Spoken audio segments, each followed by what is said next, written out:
வணக்கம். சற்று முன் கிடைக்கப்பெற்ற மிக மிக முக்கியமான செய்தி ஒன்று வெளியாகி உள்ளது. ஸ்டாலின் ஆலமரம் சரிந்தது. நண்பர்களே, இந்த வீடியோவிற்கு ஒரே ஒரு லைக் மட்டும் சப்ஸ்கிரைப் பண்ணிருங்க. 2021 முதல் 2025ஆம் ஆண்டு வரை ஒட்டுமொத்தமாக தமிழக மக்களுக்கு துரோகம் செய்த திமுக, ஸ்டாலின் ஒட்டுமொத்த கூடாரமும் இந்த தேர்தலில் 2026 சட்டசபை தேர்தலில் எதிர்க்கட்சி அந்தஸ்தை கூட இழக்க நேரிடும். இதற்கு மிக முக்கியமான காரணங்கள், அமைச்சர்கள் மக்களிடம் ஓசி என்று இலவசங்களை இவர்களே அறிவித்துவிட்டு ஓசி என்று விமர்சனங்களை மேற்கொண்டார்கள். குறிப்பிட்ட சமூகத்தினருக்கு எதிராக மிகவும் மோசமான முறையில் விமர்சனம் செய்தது.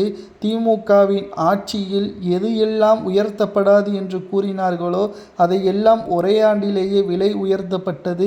குறிப்பாக அனைத்து குடும்ப தலைவிகளுக்கும் 1000 ரூபாய் வழங்கப்படும் என்று கூறி தேர்ந்தெடுக்கப்பட்ட குடும்ப தலைவிகளுக்கு மட்டும் 1000 ரூபாய் என்று அந்தர்பல்டி அடித்தது.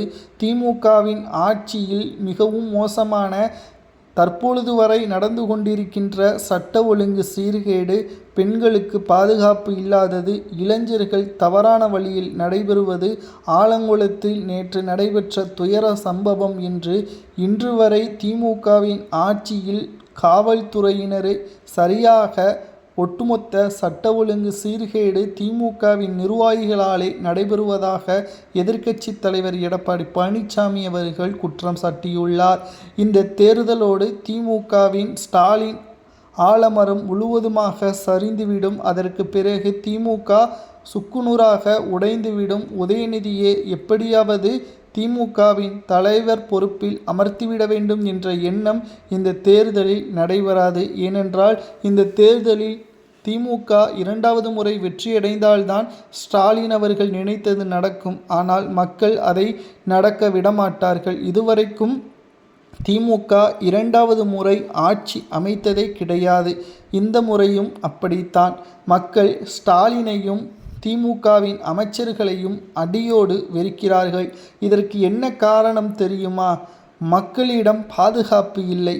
ஒட்டுமொத்த குற்ற செயலுக்கு பின்னணியிலும் திமுகவின் நிர்வாகிகள் என்ற கூடாரம் இருக்கிறது. போதைக்கு அடிமையாகின்ற சூழல், இளைஞர்கள் முதல் மாணவர்கள் வரை அடுக்கடுக்காக குற்றங்கள் நடப்பதற்கு பின்னணியில் திமுகவின் அந்த பின்புலமும் இருக்கிறது.